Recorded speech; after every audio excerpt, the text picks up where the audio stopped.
There's no room for your kids. My family repeated every holiday while my sister's twins and even their dog had a reserved spot. But this year I bought a penthouse in New York. My name's Danielle Rach. I'm 34. And every holiday, my family told me there was no room for my kids, said softly. Like it was about square footage and not priorities while the golden child. My sister Sabrina always had a guest room made up. A play corner for her twins.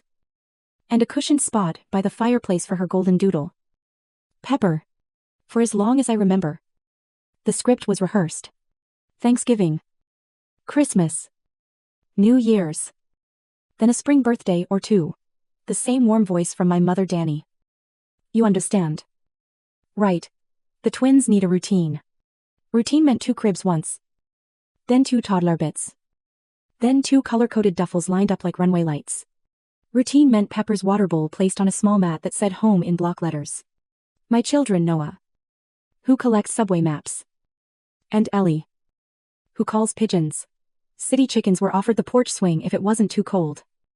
Or the couch if the twins needed the sensory space. You know how they are at this age. Mom would say. As if ages were emergency sirens. I nodded because nodding was faster than arguing.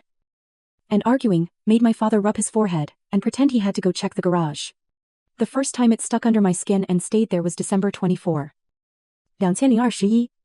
We drove 3 hours in shoulder-to-shoulder traffic with a trunk full of gifts and 2 sleepy kids. I texted ahead. We'll be there by 6. At 5:54 p.m. My phone buzzed. There's no room for your kids tonight. The twins got overtired. So sorry. I read it in a gas station lot off exit 18 while Ellie hummed a carol and Noah fell asleep holding a paper snowflake. I called. Mom. What do you want me to do? She lowered her voice like she was sharing a secret. Maybe a motel. There's one by the mall. We'll see you for breakfast. I remember the receipt because numbers turn shame into proof. $119. Audio très after Texas. Morning came. Sabrina's twins raced toy cars around the tree. Noah watched from the doorway like a guest peeking into someone else's party. I told myself it was a fluke. I should have known better. The second time was smaller but meaner. April 16. 2022. My father's birthday. I asked if I could bring a cake. Oh good. Mom said. Sabrina's bringing gluten-free cupcakes for the kids. So maybe something light. Also. Danny. Could you swing by Ortega's and pick up the roast? They close at 5. Sure. I said. Because sure was the currency of eldest sons. I paid $186. $70 for a roast. I didn't taste. By the time I arrived, the dining room sat like a seating chart for a play. I wasn't in 2 end chairs for my parents. 4, together, for Sabrina's family. A small stool dragged over for Pepper so she won't wander. And my mother truly said there's 2 spots at the kitchen counter, where your kids can have their own fun. Noah whispered. Are we in trouble? I said. No. Buddy. We're just over here today. Sabrina passed me on her way to the table. Thanks for the roast. Lifesaver. I smiled because frowning would have knocked the dishes off their balance. The third time felt like a math problem I kept failing. July 4. 2023. Fireworks. Hot dogs. A cooler full of seltzers. Weeks earlier, I'd asked if we could get one of the spare rooms just once. We'll see. Mom had said. The day came. And the spare room had 2 little tents set up for the twins. It's cute for photos and a sign taped to the door. Quiet please. Pepper napped with a patriotic bandana. Ellie tugged my sleeve. Where do we go when it's bedtime? Mom didn't meet my eyes. Oh. Sweetheart. There are blankets on the screened porch. It's like camping. Around 10.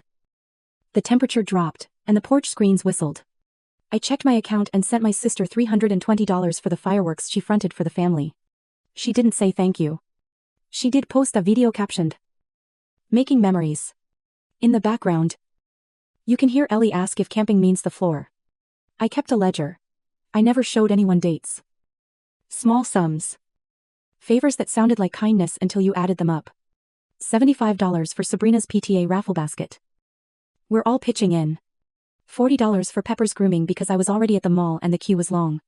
Twice I left work early to pick up the twins from a dentist appointment because Sabrina was in a meeting with real consequences. Each time, I told myself next year will be different. It became a lullaby. Next year will be different. Next year we'll stop apologizing. Next year we'll find a spine. Then September came with a promotion that wasn't flashy. It was a quiet yes. After years of invisible work. A better title. A bump that made the rent math tilt in my favor. And the possibility of living near the office, instead of between a freeway and a laundromat. I found a top floor unit in Midtown that people kept calling a penthouse because the elevator dinged one extra time and the hallway light didn't hum. Faux balconis. Actual sunlight that warmed the counter by 10 every morning. Enough room for bunk beds without someone's elbow hanging off. A table that didn't wobble when Ellie drew constellations, and no assorted train schedules by line color. I called it sunlight. Everyone else called it fancy. I took a picture that first afternoon, the view. The river threading between buildings. A hopeful little plant by the door. I sent it to the family chat. Mom typed first. Oh my goodness. Danny. I'm so proud. Dad followed with proud of you. Son. His consistent punctuation for birthdays and graduations. Then Sabrina. Like a siren. You want to ignore. But can't. We're packing our things right now. For a second I laughed, my brain's reflex to absurdity. Then the familiar chill slid in. Sabrina never jokes when it benefits her. I replied. This isn't a hotel. We're not doing that. My hands shook. She shot back instantly. Like the keys had been pre-pressed. Sure. But seriously. When can we move in? The twins can share a room. Pepper loves balcony. There's no Pepper bed here. I typed. I set the phone down before it burned a ring into the counter. The dots reappeared. Then you're serious. Yes. I wrote. 10 seconds later. Mom's name lit the screen. I let it ring twice. Danny. She said. Without hello. Why are you being difficult? I rubbed my temple the way Dad does when conversations need props. I'm not being difficult. Mom. I'm being clear. She sighed. A chair scraped. Your sister's landlord is impossible. Just let them crash until they find something new. She softened on crash. Like the word had feathers. I'm not a crash pad. I said. You have space. It's my space. I answered. The pause that followed felt like I'd said something impolite in a library. We've always made room for Sabrina's family because they have more moving parts. Mom said. Shifting to the line I knew was coming. I have 2 moving parts. I said. They're called children.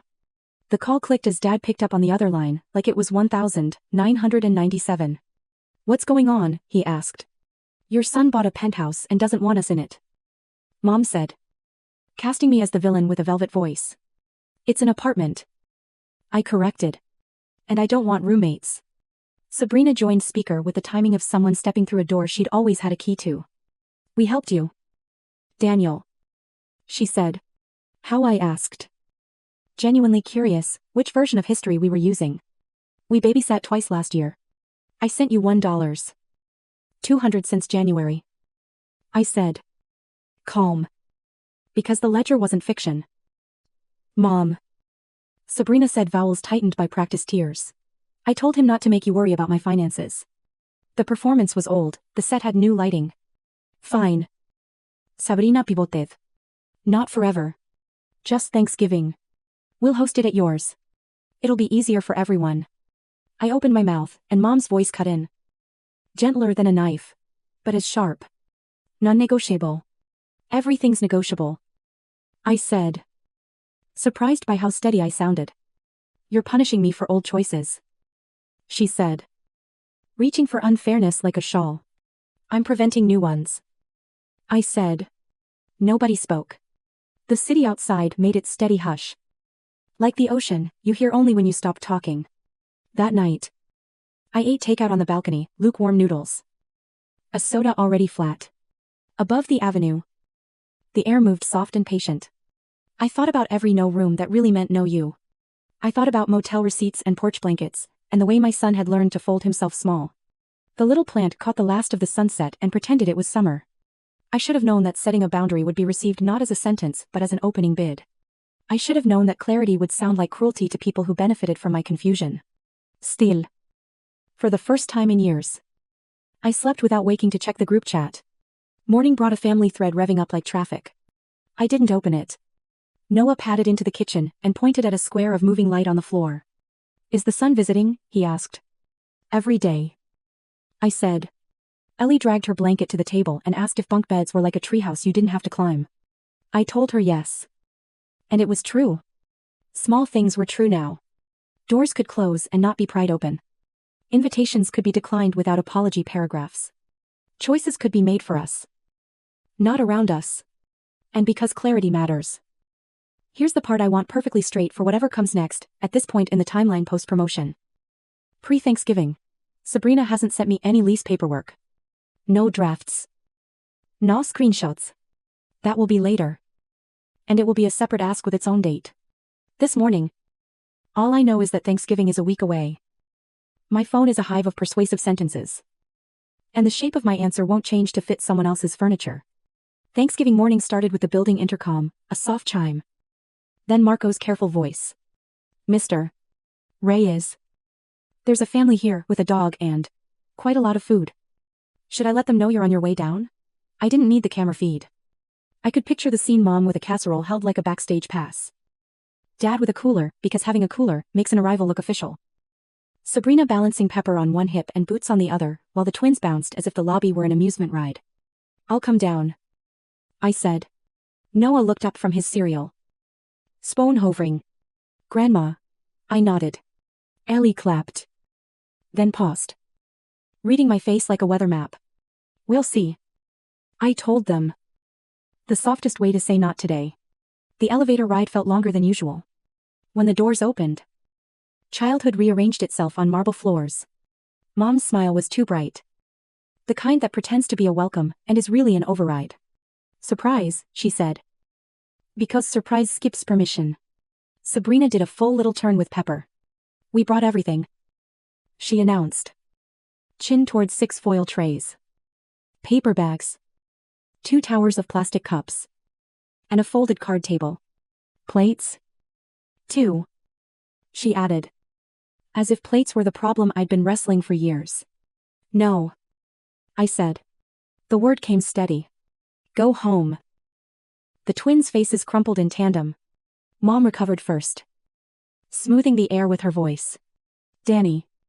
Don't make a scene. There it was, the incantation. I'm preventing one. I said. Sabrina blinked. Then tried on exasperation like a coat. You can't be serious. We told the kids. I crouched to the twins' height. Hey. I said. Keeping my tone warm. Park on Saturday. Hot chocolate. The kind with little marshmallows. They glanced at each other, the telegraph of twins, and both nodded. Can Pepper come? Pepper can come. I said. She's excellent at catching crumbs. Sabrina made a sound like a laugh with the joy removed. This is ridiculous. She declared to the ceiling. As if it might send down a verdict. I stood and faced my mother. I said this wasn't happening. Mom raised the casserole higher. Like weight could establish authority. Dad tried a half shrug that asked me to relent so he wouldn't have to referee. We already cooked. He said. Which wasn't the point, and also entirely the point. Sabrina pressed the card table, and one leg snapped into place. For a second, I saw the next hour an improvised buffet that would become precedent. The apartment reinvented by audacity. Marco. I said without turning. Because he was already close. Professional and kind. Could you help them arrange a car and let them know nearby options if they're looking for a place to eat? He nodded once, no drama. Just logistics. Realistic logistics. Sabrina's mouth tightened. You're really doing this? I already did. I said. People in the lobby pretended to study their phones. A woman slipped by with a bouquet of sunflowers, another world. Same building. Pepper panted happily. Unconcerned with policy or precedent. I touched Mom's shoulder. I love you. I said. Because it was true, and because I needed a sentence that wasn't a strategy. But I meant what I said. They left like weather dissatisfied. Promising to return. Marco held the door with the quiet dignity of a person who understands rules are not meanness. Their structure. Apologies for the commotion. He said to me. Which in our language meant. You did the difficult thing. Thanks. Marco. He lifted 2 fingers, an understated salute. Back upstairs. The apartment felt like an island that had finally learned its coastline. I half expected to find footprints where a line had been tested. But it was only cereal on the counter and a fort. Ellie had started and abandoned. Are they coming up? She asked from the floor. Already arranging books into a border. Not today. I said. Okay. She replied. And resumed her construction, as if certainty fit easily in her hands. We didn't roast a turkey. The oven in this place is lovely. But a bird the size of a toddler is too much for 3. We roasted a chicken because it fits in one pan and smells like a promise you can keep. While it browned. We set the table with plates that don't match but belong together anyway. Noah folded napkins into train cars and labeled each with a subway line. Ellie taped a paper leaf to the wall and wrote "Thanks for light" in her determined scrawl. Around 3. The sun slid into the living room like a guest who knows when to leave. We scooped cranberry sauce into a chipped bowl. Ellie lifted it with ceremony and promptly tipped it over. The red river ran across the cloth. She looked at me. Waiting to learn whether accidents cost love. We'll call it modern art. I said. And meant it. Noah arrived with paper towels. Announcing he was on cleanup detail in a radio voice. We laughed the relief kind. Not the rebellion kind. We ate chicken skin that crackled. Ate green beans with almonds because I can make them without thinking. Box stuffing rescued with butter. We toasted with seltzer. Bubbles make it a party. Noah declared. And Ellie insisted her water had bubbles too. Then made fizzing noises to prove it until she ran out of breath. After. We didn't do anything remarkable. We watched a movie about a family learning to listen. And I did not miss the irony. Ellie fell asleep on the couch with one foot protruding from the blanket like a bookmark. Noah sketched the skyline as it looked when the credits rolled rectangles for windows. A single crayon streak for the river. That's us. He said. Circling a spot that could have been anywhere. We're here. I checked my phone reluctantly. Missed calls. A paragraph from Mom about tradition and togetherness. A short one from Dad call, when you can, that felt like a narrow hallway between rooms. Sabrina had posted a photo of the twins at their kitchen table, with trays of untouched stuffing. Caption holiday ruined by stubbornness. She didn't say whose. I typed and deleted a few times. Then sent. We're having a good day. See you at the park Saturday. I waited for the argument to jump out of the screen. It didn't. The apartment hummed fridge. Radiator. Ellie's soft breathing. Somewhere. Several floors down. Someone laughed. The sound climbing the stairwell like a balloon. At 10? Marco called back. Just to update you. Mr. Reyes. He said.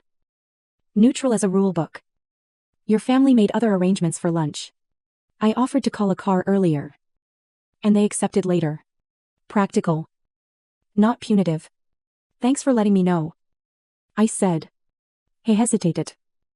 Then added. Happy Thanksgiving. You too. I answered. And meant it. I expected to lie awake, rehearsing my defense for messages that might arrive overnight. Instead. Sleep came like it remembers where I live. Morning brought the quiet pleasure of leftover chicken turned into sandwiches, and the miracle of finding the scissors where we left them. Ellie made breakfast place cards, and gave one to Pepper. Then laughed. When she remembered Pepper wasn't here. Saturday. I reminded her. Hot chocolate. She held up 2 fingers. 2 marshmallows. 3. I bargained. Suddenly flush with leverage. She grinned. Deal. A noon text from Dad. Your mother will cool off. Be patient. I stared at it, paternal hope that time alone can untangle a knot. Time helps. Sure. But boundaries don't heal by being ignored, they heal by being honored twice, once by the person who sets them and once by the people who choose not to push. I sent him Noah's drawing and wrote. We're okay. He replied with a thumbs up. À moment la terre. Proud of you. Son. Same punctuation. As always. Different weight. I saved it anyway. In the afternoon. I walked 2 blocks to the thrift store and found a small plant stand. Carried it home like it was heavier than it was. And lifted the little plant by the balcony, just an inch higher. The leaves seemed to angle toward the brighter spot. Maybe I imagined it because I needed a metaphor that wasn't strained. Either way. I stood there with my palm on the cool metal, looking at the reflection of our room in the glass.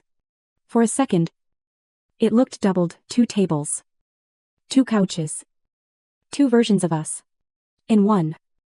People arrived uninvited and stayed because I didn't know how to ask them to leave. In the other, 3 plates and a paper leaf on the wall said thanks for light. And nobody performed surprise as a method of entry. Breadcrumbs of realism kept the day anchored. I emailed the building to confirm guest code settings for the holidays, and thanked Marco in the app. Adding to the staff fund, small governance that supports the bigger one at home. I put the folded card table we didn't use back in the hall closet and labeled the shelf with masking tape party. Later. It felt honest. As the sun leaned away, Noah asked, "Was Grandma mad?" Honesty wrapped in kindness is the rule I try to keep. She was surprised. I said no. I said, "Sometimes people confuse that with mad." He thought about it. Then nodded like he'd store the distinction for a day in middle school when it would matter. That night, the building settled with tiny pops. I set out the thermoses for Saturday and counted packets of cocoa like we were preparing for a small expedition. Ellie taped a reminder on the door. At Kid Height Park marshmallows, Pepper can come. The list made me smile. No tricks. No loopholes. Just a plan. Plain and enough. Before bed, I turned the deadbolt, a simple sound that had become a bell. Not a barrier. I stood a moment longer than necessary, listening to the quiet. Not the kind that means isolation. The kind you get when a place knows who lives there. I didn't know what Christmas would bring, or what New Year's would try to become. I did know the shape of my answer, and that it would not change to fit someone else's furniture. December didn't so much arrive as lean into the apartment, bringing early dark and a parade of messages. 2 days after Thanksgiving, Sabrina texted, "Let's do Christmas at yours. City lights. Kids will love it." I typed no and put the phone face down. 10 minutes later. Okay. Then cookie exchange on the 20th. Low-key. No. I wrote. And left it at that. The next morning, fireworks from your balcony. Pepper hates the noise here. I pictured my balcony crowded with coats and paper cups. Everyone narrating the wind. The dog can meditate. I sent and waited for the scolding. Instead, you're being dramatic. The quiet that followed wasn't peace, it was planning. Mid-December. Marco called in that steady concierge tone he uses when the lobby becomes theater. "Mr. Reyes. There's a delivery that says it belongs to you." "A delivery?" I asked. 6 moving boxes. A large exercise machine. 2 children. And a golden dog. He said, reciting the inventory like a poem. "I'll be right down." The lobby looked like a warehouse, had married a playground. 6 boxes stacked like a castle wall. A peloton tilted against the marble. The twins clambered over the base like mountain goats. Pepper's tail drew happy commas on the floor. Sabrina stood in leggings and resolve. Phone under hair. Chin. Telling a person who wasn't there. "It's fine. We're already here." She saw me. "Don't be dramatic. It's temporary. You ignored me because you decided I was unreasonable." I said. Voice even. "It's not ignoring." She countered. Already loosening a knot on one box. "It's logistics. Our building is repainting. The twins need stability. You have space." She gestured upward like my ceiling was part of her plan. I looked at the box's toys. Kitchen. Winter. And one that said just in case. Which no one writes on a 48-hour loan. "You're really doing this?" I asked. Though the answer sat there in cardboard. "I already did," she said. And relief flashed across her face. The kind you see when a shortcut lands. No one helped her. No one helped me. People watched with that city blend of curiosity and discretion, eyes up. Down. Away. The twins waved. Excitement unburdened by context. "Uncle Dan, can Pepper use your balcony?" "No." "Buddy," I said gently. "Sidewalk for Pepper. Balcony for plants." "You're being petty." Sabrina snapped. "I'm being clear." I said.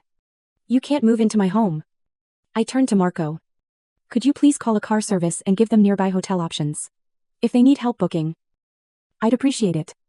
"Of course," he said. "Already dialing." Realistic logistics. Not theater. We're not leaving. Sabrina announced. Soft enough to sound like fact. The old reflex rose carve a compromise. Call it kindness. Wear the fracture later. A week. I could say. Just until the paint dries. But exceptions multiply on contact. I thought of Noah's careful skyline. Ellie's thanks for light taped to a wall we finally owned. And felt the answer settle. You are leaving. I said quietly. And you're taking the boxes. She stepped closer. Tears sharpening hair. Vowels. You're punishing me for being the one Mom worries about. No. I said. I'm protecting my kids from being the ones you never worry about. She flinched. Truth does that when it lands square. You'll thank me later. She shot back. A family phrase we used to launder bad ideas. If you show up again with boxes, you won't get upstairs. I said. Steady enough that the twins went still. Pepper thumped her tail. Devoted to the present tense. The car arrived. Marco and the driver lifted boxes. Sabrina shouldered the peloton with martyr posture. Mom called just then. Voice in my ear like an old song. Why are you being difficult? I'm not. I said. I'm being clear. She sighed into a pause that asked me to fill it with surrender. I didn't. They left angry. Good. Anger at least recognizes a boundary exists. 48 hours later. The family group thread revived like a generator. Mom. We're doing Christmas dinner at your place. Me, you're not. Mom, we already told the twins. Me. Tell them plans changed. Sabrina. If we show up? You'll thank us later. Me, if you show up. You won't get upstairs. Dad tried to bridge, lunch at ours. Dessert at yours. Me dessert at the park Saturday. Hot chocolate. Silence pooled. Then Mom, don't do this to the family. I didn't answer. I wasn't doing it to the family. I was doing it for mine. Christmas morning. Marco rang again. There's a family here insisting they're expected. He said. Professionalism softening the edges. They have several dishes and a folding table. I looked at the kids already in matching pajamas Ellie had decreed a month ago. Please let them know we won't be receiving visitors. I said. Offer to help arrange transportation and suggest nearby hotels if they need accommodations. A beat. Then understood. I'll assist them with options. We made pancakes. Ellie used star molds and, when the batter made comets instead, declared them perfect. Noah wrapped and rewrapped a book for me because the ritual was the point. We opened gifts slowly. A mug with a skyline. Socks that actually matched. A drawing of our building labeled "or house" in block letters. I pretended the drawing didn't light a fuse in my chest. At 10. The group chat pinged a photo of the twins at a hotel buffet. Metal trays. Reflecting ceiling lights. Pepper conspicuously absent behind revolving doors. Caption. Making memories anyway. I waited for the guilt tide. It didn't come. What arrived was smaller and sturdier. The hope that the twins loved waffle irons shaped like stars. That some stranger handed them extra syrup with a wink. That their day was fine. Without our apartment being a stage. We built a fort from sheets that kept collapsing because laughter is terrible for architecture. We FaceTimed Dad alone. He looked off screen a lot. Picking words like they were screws in a cluttered bin. Merry Christmas. He said. And the kids formed a chorus of evidence that we were okay. Your mother is resting. He added. Code for opposite. Tell her the kids are happy. I said.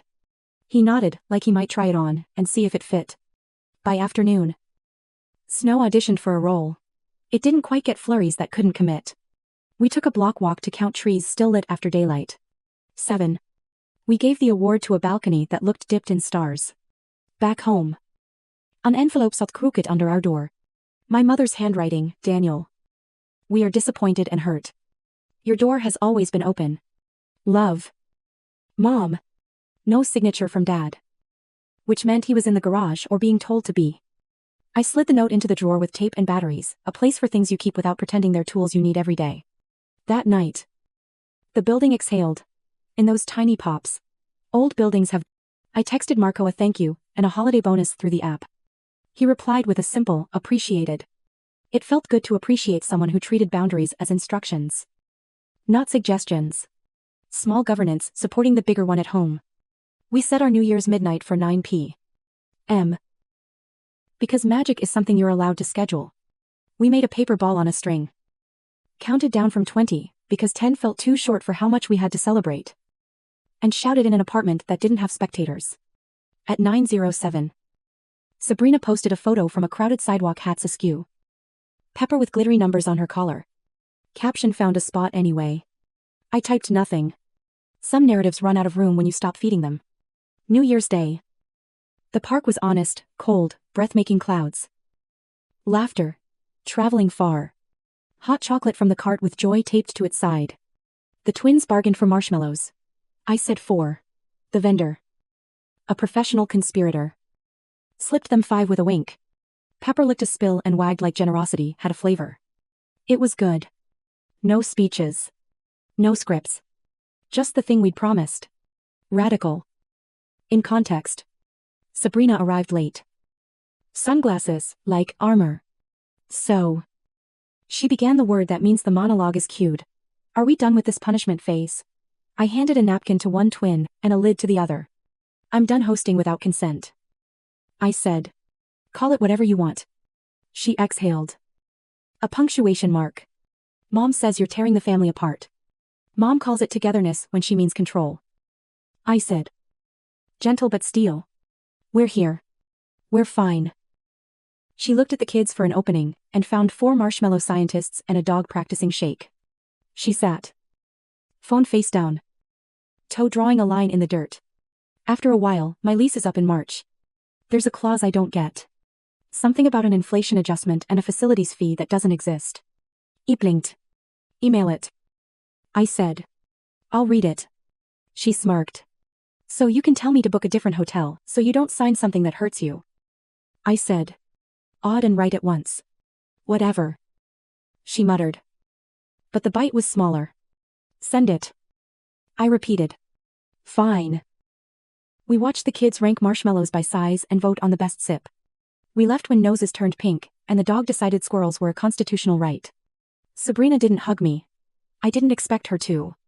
That, too, felt like sanity. Back home. Noah drew a map of the park on the Coco receipt. Complete with a legend. Best bench. Good view. Squirrel zone. Ellie tore her napkin into a snowflake that looked like lace and declared it winter confetti. I put the map in my pocket and decided to leave it wrinkled. Some proofs should keep their creases. That evening, Dad called from the garage. The acoustics giving his words a hollow comfort. How are the kids' reports given? A pause. Your mother equates togetherness with location. He said finally. She equates togetherness with control. I answered. Not cruel. Just naming. He tapped the workbench twice. His off-the-record agreement. You were firm. He said. You were clear. Coming from him. Those words felt like medals. We'll stop by next week. He added. Just me first. Bring the good screwdriver. I said. And he laughed. January stepped in with its gray honesty. School routines returned. Work emails found rhythm. We returned library books on time and celebrated the no-fine receipt like we'd won a raffle. Some evenings I thought about the next line of conflict. Because patterns don't retire after one season. I didn't know when the lease email would land. I did know this, we had made it through Thanksgiving and Christmas without turning our home into a waiting room. The walls remembered. So did we? January tried to be ordinary gray mornings. School routines. The soft thrum of radiators, while the group chat cooled into weather talk and forwarded memes. Peace. In my family. Often means everyone's saving their speeches. I kept expecting a new angle. A fresh attempt to rename my boundary as a misunderstanding. What came instead was quiet. Which I tried to accept like a reasonable person and not read as the drumroll it usually is. One Thursday at 4:18 p.m. The intercom chimed. Marco's voice carried the polite echo of the lobby. Mr. Reyes. There's a family here, insisting they have permission to come up. They've brought more than overnight bags. His phrasing was careful. A courtesy and a warning. Keep the elevator where it is. I said. I'll come down. The lobby had become a stage set I knew too well. Sabrina stood with a duffel and the particular posture of someone who's already decided the outcome. The twins wore backpacks, an earnest hope. Pepper sat. Fleece sweater on. Tail sweeping a halo. 2 boxes essentials written in thick marker flanked the scene like exclamation points. Mom had her hands clasped at her waist. The way she does when she's about to call something tradition. Dad hovered nearby with a neutral face that tried to be Switzerland and kept landing on Staten Island. We're here for a week. Sabrina said, before, hello. Old place is fumigating. New lease starts on the 1st. She added. With a sideways glance. And your phone didn't seem to be taking texts. I turned off guest codes. I said. On purpose. I nodded at the boxes. This looks like more than a week. They're labeled, so it's easier for you. She said. As if helpfulness were the point. For me? The grammar of entitlement always does its work. You is a suggestion machine. Go home. I said. Voice steady. Or go to a hotel. Or to Mom and Dad's. Mom jumped in on cue. We're painting the guest room. She said. Like oxygen. Like an explanation that absolved all other logistics. Sabrina added. Pepper can't be around the fumes. Elevating a dog's respiratory comfort to law. I have 2 kids upstairs doing homework at the kitchen table. I said. They need their home to be a home. Not a waiting room. The sentence surprised me in how much ground it covered. How little it shook. Sabrina's eyes filmed with the kind of tears that once moved furniture. You're cruel. She whispered. We helped you. We watched your kids twice. I said. Not to minimize, but to measure. And I sent you money when you needed it. I felt Dad's gaze ask me to be generous. Fine. Thank you for those times. I added. They were real. They weren't a lease on my space. Don't make a scene. Mom said softly. Deploying the old spell. I turned to her. I'm ending one. The twins tensed. Then relaxed when I crouched to their height. Saturday. I said. Park. Hot chocolate. You set the marshmallow count. As long as the cup still looks like a cup. One smiled. The other checked Sabrina for permission.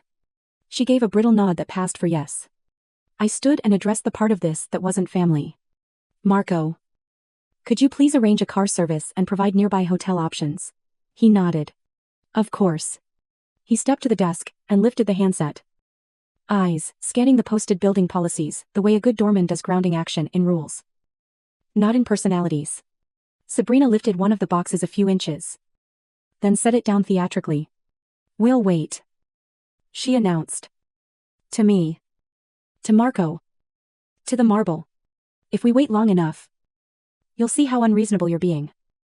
Building policy requires advance approval for visitors with large items. Marco said evenly. Not looking at me. Reading from the sign as much as speaking. Today isn't approved. It was the smallest thing, a sentence with a spine, but it held. Dad shifted. Hands in his coat pockets. A man searching for a tool. We'll take them. He said at last. Voice low. He half turned toward Sabrina. Offering shelter with his body language as much as his words. For the week. She scowled. Your place is far. We'll manage. He answered. And I heard in it the rare click of him choosing a lane. The car arrived.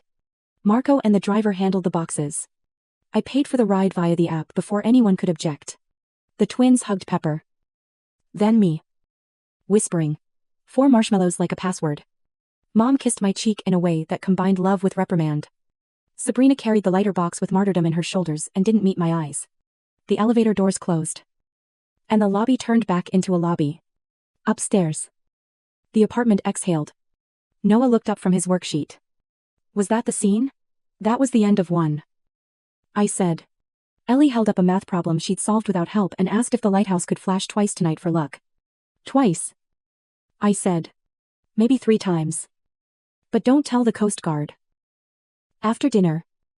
The lease email arrived. Subject line. Can you look at this please? No emojis. The PDF was 12 pages. With an inflation rider that could float a month's groceries and a facilities enhancement fee that read like a wish list. I brewed tea. Opened my laptop. And did the exact task she'd asked me to do once. Clearly. On the record of this timeline. I made notes. Bullet points. Bolded phrases to push back on. A red flag by a clause that tried to redefine late as anything after the first minute of the first day. I suggested alternate wording. Cited tenant law where it actually applied. And added one line in plain English. If they refuse to remove or clarify these, walk. I read it twice to make sure it sounded like help. Not a trapdoor to another argument. Then I hit send. 3 hearts arrived. Then. A minute later. The reflex line I'd learned to anticipate. When can we visit? I stared at the screen. At old rope, braided through new asks. I typed what I'd said before, and meant again. Once. Here. Without fanfare. This isn't a hotel. No argument followed. Just the quiet of an email that had been useful, plus a boundary that had been heard. Even if it wasn't liked. I closed the laptop. The kids were already in pajamas. Ellie had taped a new rule to the ladder: lighthouse can flash for good news only. Noah had drawn a tiny map of our block and labeled the best puddle for splashing. Even though it hadn't rained in days. Is Grandma still mad? He asked from the top bunk. I sat on the ladder step and told the truth, wrapped in kindness. She's adjusting. I said. Sometimes, adjusting sounds like mad. He nodded the way kids do when an idea is a little too big and still fits. Lights out. The apartment settled. The radiator ticking its small metronome. I washed 2 mugs and left one to air dry, because perfection wasn't the goal. Peace you can hear without being startled by it was. I checked the locks. Not from fear. From ritual. I glanced at the little plant by the balcony. A new leaf had unfurled without a speech. The next morning. Dad texted. They're set up at our place. We'll keep it simple. I wrote back. Thank you. He replied. Proud of you. Son. Same punctuation as always. Different weight. Again. I screenshotted it and filed it in the album where I keep proof that people can learn. Saturday came honest and cold. The park delivered on the hot chocolate. And the twins counted marshmallows like scientists under oath. Pepper shook on command, and wiggled on non-command. Sabrina stood a few steps away. Sunglasses unnecessary. Under a pale sky. Toe tracing an invisible shape in the dirt. Landlord agreed to remove the bogus fees. She said finally. Month to month for now. Good. I said. That's a win. She stared at the steam rising from her cup. Then at me. We'll visit soon. I let the sentence land. It carried years inside it. I didn't add cushioning or carve exceptions. I gave the only answer that kept our house, and our promises intact. This isn't a hotel. No edge. Just fact. She rolled her eyes. Told the twins to say goodbye. And headed off with Pepper trotting. Collar bell. Making a small sound that belonged to them. The kids and I stayed until fingers went pink. We walked home by a route Noah chose because it had the best cracks for hopping. Ellie announced the lighthouse would flash twice that night, for lease victory and marshmallow diplomacy. I agreed. Good news only. Back upstairs. I screwed a small brass plaque to the inside of our door, the one that doesn't announce anything to the hallway. It doesn't say welcome. It says home. Not a performance. A reminder. A sign you read with your palm when you lock up and think. This is ours. And the word ours finally means the people who live here. I don't know what the next holiday will try to become. Tradition likes to change its outfit and call itself compromise. But I know the rules. Now guests are invited. Not inevitable. Help is an email with bullet points. Not a suitcase on my floor. And when someone says, don't make a scene. The kindest answer might be, I'm ending one. The apartment has learned its coastline. So have we. February arrived like a clean page that still remembered the imprint of the last paragraph. Mornings were boots by the door. The soft click of the deadbolt. The reliable thrum of radiators. Ellie taped a new rule under the lighthouse sign: no grumbling after 8 p.m. Then giggled and asked if exceptions could be granted for homework. Noah started a project for school, mapping our block by sound. Labeling the corner with the loudest bus brakes and the bakery that sighs when they open the oven. The apartment carried the kind of quiet that isn't empty. It's full of people doing their lives. Dad came by one Saturday with a good screwdriver in a belt that had seen more kitchens than any contractor would admit. He brought pastries and a bag of loose screws just in case. Which made Ellie ask if screws wander. We fixed a cabinet that had been sulking and tightened the wobbly leg on the table so Ellie's constellations wouldn't shake. We didn't talk about Christmas. We did talk about the plant by the balcony. which had put out another shy leaf. You watered at the base. Dad observed. Like praise. On his way out, he stood at the door with his hand on the new brass plaque inside home, reading the letters like a blind man, learning them by heart. Hard doesn't mean wrong, he said. To the plaque or to me? I couldn't tell. Maybe to both. The group chat shifted to photos of soups and weather screenshots. Mom sent a link for family-friendly board games. Then, an invitation with softened edges. Dinner Sunday. Just us. No surprises. I checked the calendar. Checked how my chest felt. Said yes. We went. We left on time. We came home without a suitcase's worth of expectation, tagging along. Measured progress. I told myself. Is still progress. Sabrina's lease reply landed late one evening. They agreed to strike the inflation rider, and the fake fee. Month to month for now. I wrote back. Good. Hold them to the written version. And resisted the pull, to add a gold star, or a lecture, about clauses. 3 minutes later, we'll visit soon. The rope again. Coiled and familiar. I typed. This isn't a hotel. And put the phone face down. No fight followed. Just the small, contained thud of a boundary landing where it needed to. Weeks stacked. The lighthouse light got a rotation schedule. Noah added choir of radiators to his sound map. Ellie learned to make scrambled eggs without letting the shell join the party.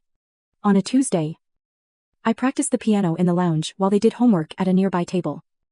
And a neighbor with a lapdog put a peppermint on my music stand and whispered. That piece likes patience. Life. As it turns out, does too. There were still frictions. One afternoon, Mom called after a therapy appointment. She described as helpful, but intrusive. Which is to say helpful.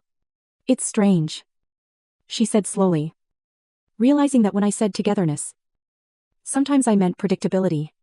She didn't apologize. My mother speaks in tectonic plates. Not fireworks, but her words moved. We're learning, I said. All of us. She exhaled. And I heard the old kitchen chair creak. Your sister feels shut out. She's shut out of a door she doesn't rent, I said. Gentle. She's still invited to hot chocolate. Mom made a sound that could have been a laugh if it didn't also carry 30 years. In mid-February, Sabrina texted a photo of the twins in their new room. Bunk beds.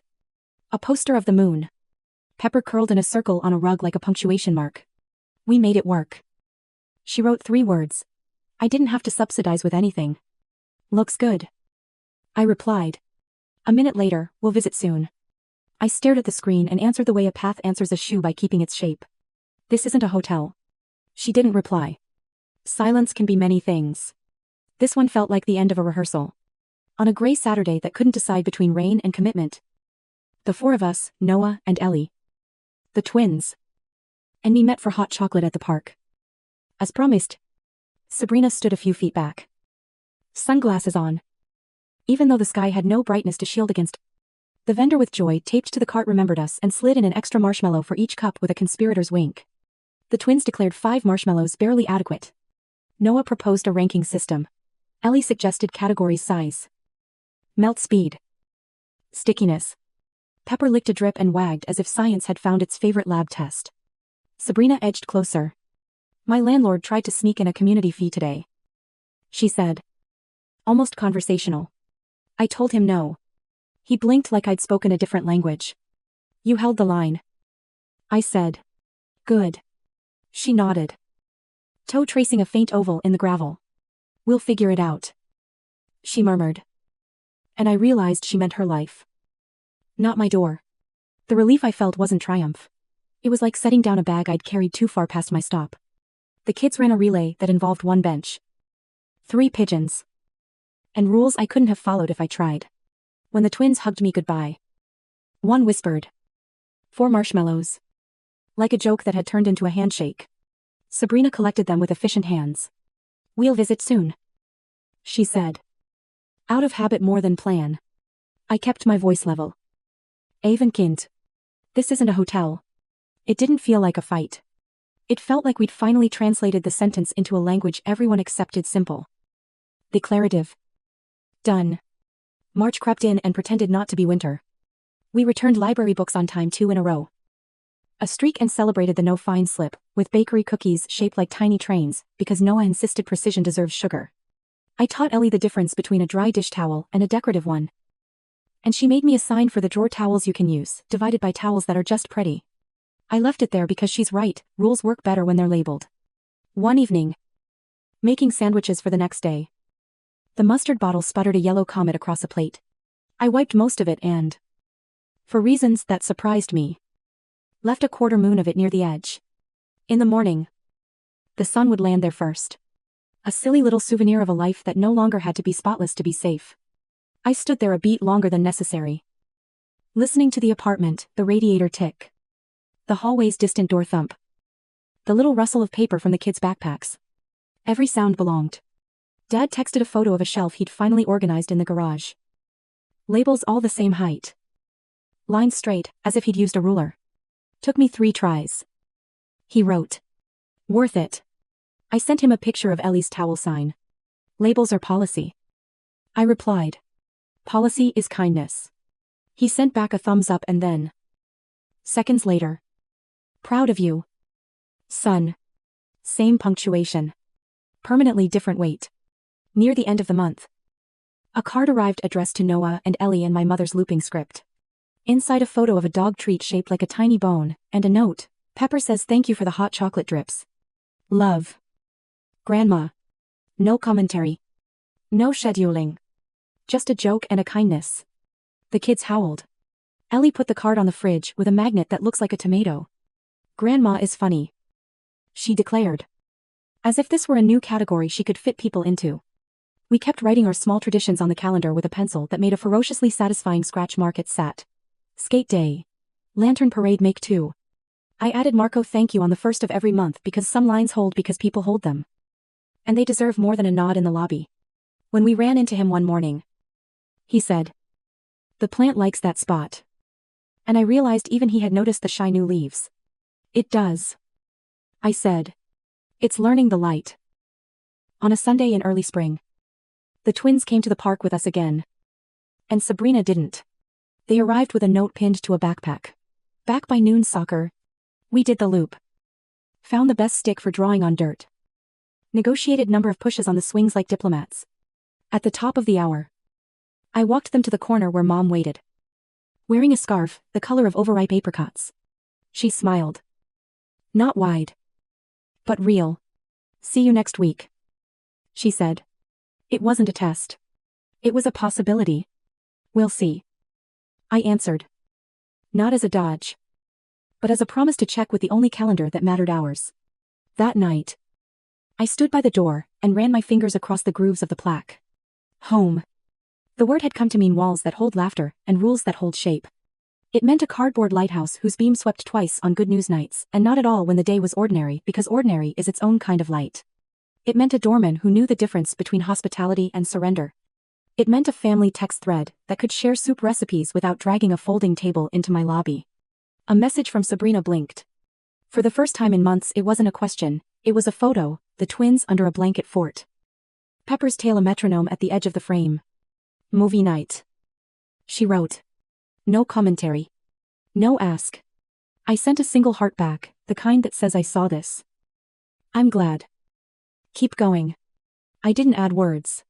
Some stories do better when you stop narrating them into the shape you want and let them find their own. I don't know what the next holiday will try to become. Or whether my mother will ever fully separate togetherness from control in her vocabulary. I don't know how many more lease terms Sabrina will negotiate before she stops needing to show me the paper to believe she can. Here's what I do know. The last thing I said to my sister, in person and in text, the thing that finally landed as fact, and not defiance, was the same sentence every time. "This isn't a hotel." And on the other side of that sentence, the sign inside our door didn't change to welcome. It didn't need to. It stayed what it is. The right people know how to read it. The right people live here. Later, after lights out, I slipped the mustard plate into the sink and watched the quarter moon dissolve under warm water. A tiny astronomy undone by soap. The city hummed. The plant kept its quiet watch by the glass. From the kids' room came the faintest whisper, Ellie negotiating. In her sleep. How many marshmallows count as reasonable? I smiled. turned the deadbolt, and let the apartment settle. Not the quiet of absence. The quiet of a place that remembers it is allowed to keep itself. Story 2. My name is Emily Carter. I'm 27 years old. And for the last 3 years, I believed I was becoming part of the Reynolds family. A family that held tight together through holidays, birthdays, and quiet Sunday dinners. But the truth was far colder than the warmth they showed me in person. They never really accepted me. At least, not online. Not where it mattered most. Because every time they posted their perfect family photos on Facebook or Instagram, I was either cropped out completely or shoved into the background, like a forgotten shadow. No tags. No mentions. Nothing to mark me as one of them. I wasn't just overlooked, I was erased. It started subtly. Almost invisibly. The first Thanksgiving we spent together. I smiled through the big family photo. Standing awkwardly between Michael, my boyfriend, and his mother, Susan Reynolds. Michael held my hand gently. His eyes soft. Susan smiled politely, but without warmth. She was always flawless. The picture of a perfect family matriarch. Pearls. Tailored sweater. Voice steady and calm, like she was directing a play. The camera flashed, and the moment was captured. But when the photo was later posted online, my image had been carefully cropped out.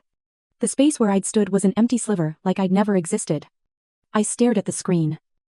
The emptiness where my face should be. Feeling an ache I hadn't expected. I told myself it was an accident. Just a mistake.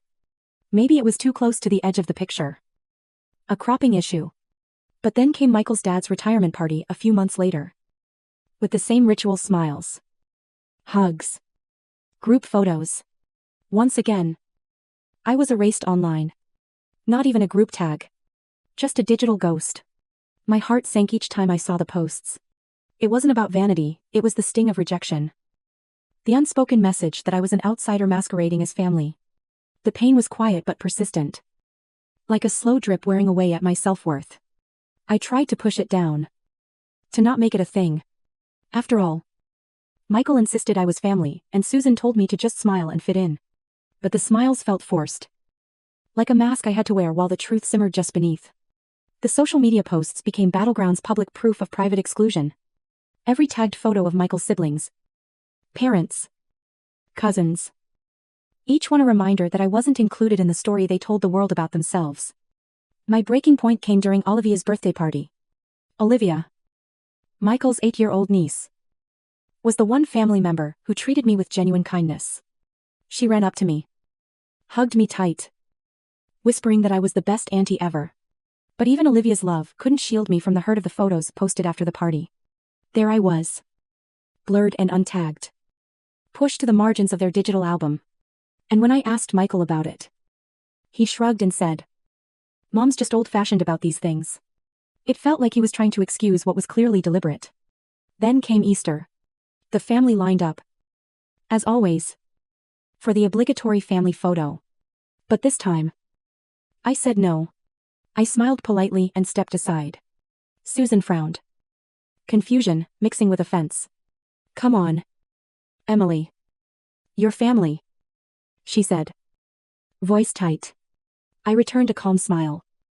"Only until the editing starts," I replied quietly. The room froze. The air thick with tension. Michael later told me I'd embarrassed his mother. That I was making it a thing. But was I really? Or was it already a thing? And I was just refusing to pretend otherwise. That night, alone in my apartment, I replayed every moment. Every photo. Every subtle exclusion. The ache had turned to anger. But beneath that was a fierce determination. I wasn't going to be invisible anymore. I began to think about ways to turn the tables. To expose the cracks in the Reynolds family's perfect image. I remembered the times I'd overheard Susan talking candidly on the phone. Her voice laced with frustration about outsiders and keeping the family picture flawless. I realized I might have more leverage than I thought. My mind raced with plans and possibilities. I started quietly collecting evidence, screenshots, voice notes, messages. Each piece a small dagger piercing the illusion they carefully curated. I knew I couldn't do this alone. Tara, my best friend, and a lifestyle blogger with a fierce sense of justice, promised to help. She said, If anyone can expose the Reynolds hypocrisy, it's you. For the first time in months, I felt a spark of hope amid the growing storm. But what I didn't expect was the shadow from within the leak from someone inside the family who was already watching and waiting. Lin Dunwen, a former assistant to Susan who had been fired under mysterious circumstances, began to stir up rumors, tagging me in edited photos and spreading whispers online designed to isolate me further. It was like the Reynolds' perfect facade was cracking, and the pieces were falling in my direction, dangerously close. I knew the battle ahead would be messy. I knew I'd be fighting more than just social media slights. But something deep inside me had shifted. The girl who once longed to belong was ready to shatter the illusion and reclaim her place on her terms. The next time we gathered for Thanksgiving, I wasn't going to be just a ghost in the frame anymore. I had a secret that would change everything. And when I revealed it, the Reynolds family would never look the same again. The Easter party was supposed to be a fresh start, a chance for me to blend in, to finally feel part of the Reynolds family. Instead, it became the moment everything fell apart. The sun was soft that afternoon, filtering through the wide windows of Susan's pristine living room. Laughter echoed. Plates clattered. And Olivia twirled in her pastel dress. Michael stood close, whispering reassurances, telling me everything would be fine. But as soon as Susan announced, "Let's get the family picture," I felt the old familiar weight settling on my chest. I knew what was coming. When I declined the photo, saying I'd rather not be in it this time, Susan's expression shifted instantly from warm hostess to icy matriarch. "Emily, come on," she said sharply. "Your family." Her eyes, though, were cold, like a warning. "Only until the editing starts," I said, voice soft but clear. The silence that followed was deafening. Michael's jaw tightened, and even Olivia looked up at me with a questioning frown. It was as if I had crossed an invisible line no one dared mention before. Susan left the room, her footsteps heavy, and I caught Michael's conflicted glance. Later, in the quiet of the kitchen, he told me, "Mom feels embarrassed. You're making a thing out of nothing." But to me, it was never nothing. It was everything, the way they erased me from their story, piece by piece. The truth was, Susan didn't want me there. Not really. She wanted the family to look perfect, undisturbed by the outsider who didn't fit her narrative. Days after Easter, the social media posts surfaced. This time, it wasn't just a mission. Someone had hacked the Reynolds family page and posted an altered photo of me, photoshopped into a silly, unflattering image with the caption, "Guess who crashed Easter?" The comments were cruel, snide remarks, exclusionary jabs. My heart twisted with a mix of betrayal and humiliation. How deep did their hatred run? Who was behind this? Michael's discomfort grew. He barely looked me in the eye during our calls, caught between his mother's fierce protectiveness and his feelings for me. I realized I was fighting alone, a ghost battling a hurricane. The isolation felt unbearable. But I clung to one lifeline: Tara, my best friend. She listened without judgment, fueled my resolve. "This is war," she said. "And you have the ammo. We just need to aim carefully." As we began digging, Tara discovered that Lyndon Wynn, the woman Susan had fired for managing the family's social media, was stirring trouble online, planting those vicious edits and false rumors. Linda's bitterness was a secret weapon, fueling the Reynolds facade to crack further. She was the invisible hand turning the screws, and we had to be ready. At the same time, I replayed the voice notes I'd secretly recorded during family dinners, the clipped tones in Susan's voice when she spoke about outsiders like me, the way she plotted to keep the Reynolds image spotless at any cost. Those recordings became my shield and sword. They were the truth Susan desperately tried to hide, and I was ready to wield them. But the emotional toll was heavy. Night after night, I lay awake, wrestling with doubt and fear. Could I really expose them? What if Michael sided with his mother? What if I lost everything? Each doubt was a knot tightening in my chest. Yet beneath the fear was a fierce flame. Justice wasn't just about me anymore. It was about demanding recognition, respect, and ending the toxic cycle of invisibility. Then came the moment when Olivia, innocent and unfiltered, broke through my armor. She slipped into my apartment one afternoon, clutching a homemade card. "Aunt Emily," she said, I don't want you to be invisible. Her small hand holding mine. Her eyes wide, and trusting it was a reminder of what was at stake. I wasn't just fighting for myself anymore. I was fighting for belonging. For truth. And for a family that meant what it said. With Tara's help, I began planning. We mapped out the timing. The delivery. The impact. Thanksgiving was approaching a perfect storm of tradition and expectation. If I could reveal Susan's cruelty, then, in front of the entire family, there would be no denying it. No escaping the truth. No more photoshopped erasures. No more invisible sidelines. The plan was risky. It could backfire spectacularly. But I had nothing left to lose. The Reynolds' perfect world was built on lies. And I was going to pull it apart. One voice note at a time. As I rehearsed the words, the moments, the timing, I felt a strange calm settle. This was my reckoning. My chance to be seen. And when I stood before them that Thanksgiving night, I wasn't just Emily Carter, the erased girlfriend, I was the woman who would finally be impossible to ignore. Thanksgiving evening arrived with a brittle chill settling over Chicago. The kind that sharpens nerves and heightens anticipation. Susan's house was decked out in its annual holiday finery, warm candlelight, polished silverware, and the unmistakable scent of roasted turkey mingling with cinnamon and cloves. The Reynolds family had gathered, as always, for their traditional photo session. A ritual they performed with obsessive precision. But this year, I was no longer just a silent participant in their tableau. I came armed with a secret one they could never erase. The room buzzed with polite chatter and forced smiles as Susan, in her perfectly tailored sweater, motioned for us all to assemble. Michael squeezed my hand briefly, his gaze flickering with unease. I felt the weight of everyone's eyes expectant. Judging. Waiting to see if I would fall back into my old place, invisible and voiceless. Instead, I stepped forward. Before Susan could raise the camera, I pulled out my phone and pressed play. The voice that filled the room was unmistakable, Susan's own words, laced with condescension and fear, confessing how she deliberately kept me out of the picture, afraid I would tarnish their family's flawless image. Her voice cracked, betraying the cold control she wielded like a shield. The room froze. Forks paused mid-air. Eyes widened. Breaths caught in throats. Michael's face paled. Olivia's innocent smile faded as confusion clouded her gaze. Susan's composure shattered. The proud matriarch reduced to a woman exposed. Her lips trembled. The carefully crafted facade crumbling in real time. David shifted uncomfortably. The legal eagle silenced by truth. He could neither defend nor deny. For a long moment, silence reigned. Then Susan's voice, barely above a whisper, tried to reclaim authority. But it rang hollow.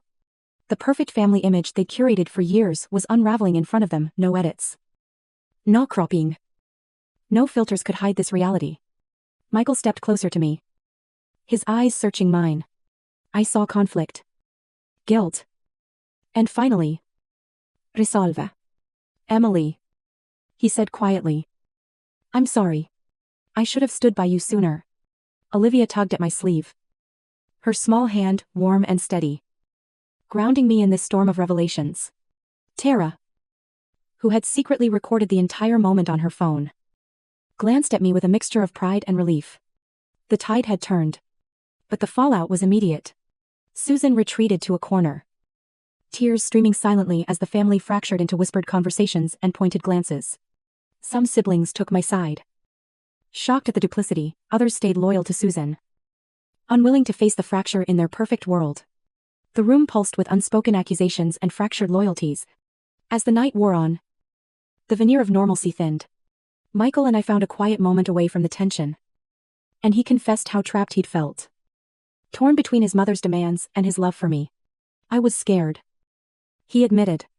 Scared of losing my family. But scared of losing you too. His honesty ignited a fragile hope inside me. Yet the battle wasn't over. Linda Nguyen, the disgruntled ex-assistant, retaliated viciously online, spinning tales that painted me as a manipulative outsider trying to tear the family apart. Her posts ignited a social media storm, dividing the Reynolds clan and their followers. The fight for truth had spilled beyond Susan's walls into the digital arena, a battlefield with no rules. But this time, I was ready. With Tara's help, I countered the lies with facts, screenshots, and the undeniable recordings. Each post dismantled Linda's narrative piece by piece, rallying support from friends, colleagues, and even some family members who had grown tired of the charade. In the weeks that followed, the Reynolds family was forced to confront their fractures openly. Apologies were exchanged, but wounds ran deep. Susan's grip loosened, and Michael stood firmer beside me. Olivia, ever the innocent heart, became my greatest ally, her simple acceptance a beacon amid the chaos. Through it all, I learned that belonging isn't given, it's fought for. That sometimes, to be seen, you have to step out of the shadows and shine a light so bright, it can't be ignored. My revenge wasn't about tearing down for the sake of pain, it was about reclaiming my place in a world that tried to erase me. And in that, I found freedom. In the weeks that followed that explosive Thanksgiving night, life for the Reynolds family, and for me, changed in ways none of us could have predicted. The perfect, polished image Susan had spent decades cultivating was shattered, and the fallout rippled through every corner of their lives. I felt the weight of it every morning as I woke. The quiet, knowing that my decision had started something irreversible. At first, the silence was deafening. Susan withdrew into herself, her once commanding presence reduced to a shadow. Family gatherings became tense affairs, where conversations skirted around the elephant in the room, my presence. Michael tried to bridge the gaps, but the fractures ran deep. I could see the strain in his eyes, the conflict between his love for me and the loyalty he still felt toward his mother. One afternoon, as I sat alone in my apartment, my phone buzzed with a message from Olivia. It was a simple text, but to me, it was a lifeline. I miss you at dinner. Can we bake cookies this weekend? The innocence in those words cut through the chaos and reminded me why this fight mattered. Olivia wasn't just a niece or a child caught in the crossfire. She was a symbol of the hope that even broken families could heal. Slowly, the walls between us began to crumble. Michael and I made a pact to face the storm together, no matter how fierce it got.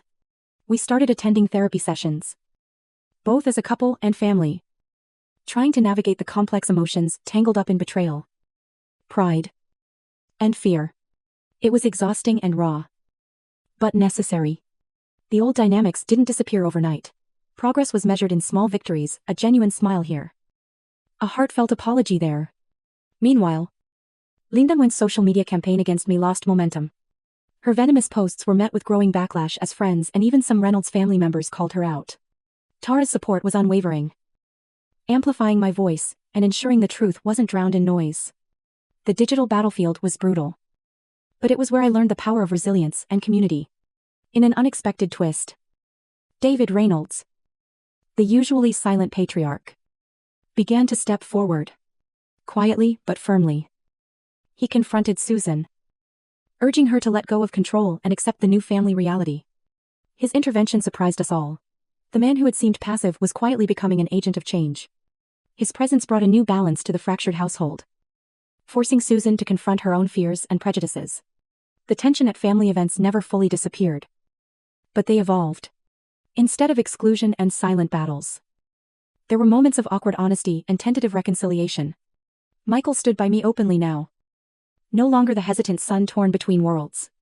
Olivia's warmth never wavered, her simple acts of kindness bridging divides adult pride had created.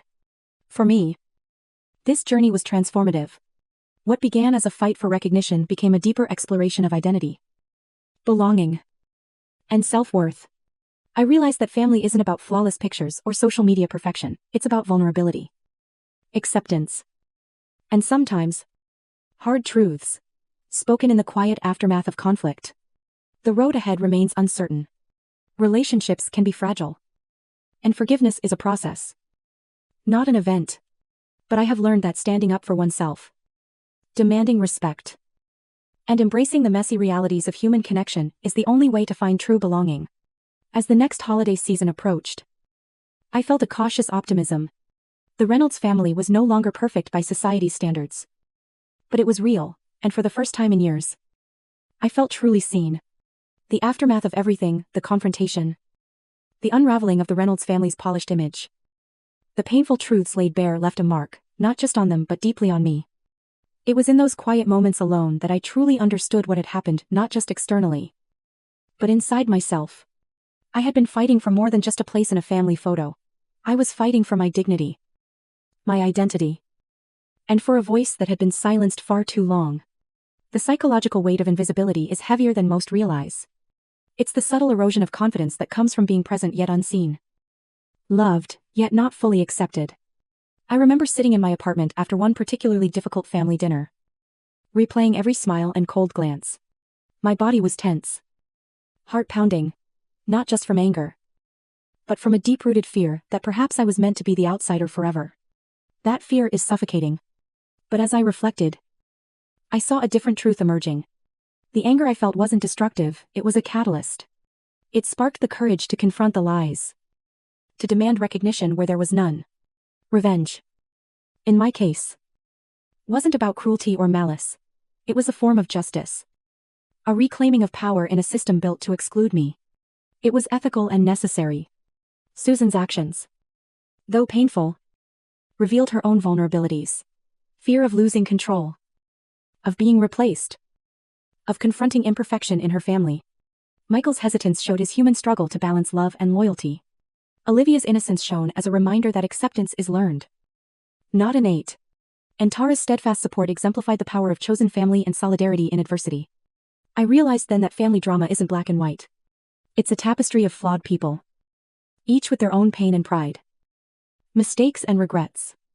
To truly heal requires empathy as much as courage, acknowledging not just how you've been wronged, but why the other person acted as they did. This journey taught me that visibility is more than physical presence, it's emotional acknowledgement. To be seen is to be valued. To be heard is to be respected. And those who try to erase others do so out of their own fears and insecurities, not because the erased lack worth. For anyone watching who has ever felt sidelined, overlooked, or silenced, your story matters. Your pain is valid. But so is your power. Standing up, speaking out, demanding your place isn't just brave, it's necessary for your own liberation and for changing the toxic cycles that keep others invisible. Looking back, I am grateful for this struggle. It revealed who I am, what I deserve, and the strength I carry. The Reynolds family will never be perfect in the way Susan once dreamed. But they are real, and so am I. As this chapter closes, I want you to remember this: belonging is not about fitting into a mold. It's about breaking free from the need to be accepted by those who refuse to see you, and creating your own space where you are celebrated just as you are. Thank you for listening to my story. If you've been through something similar, or know someone who has, please share this video, like, comment, and subscribe if you want more stories that dive deep into the messy, beautiful realities of family and revenge. Together, we can shine light on the shadows where so many are left unseen.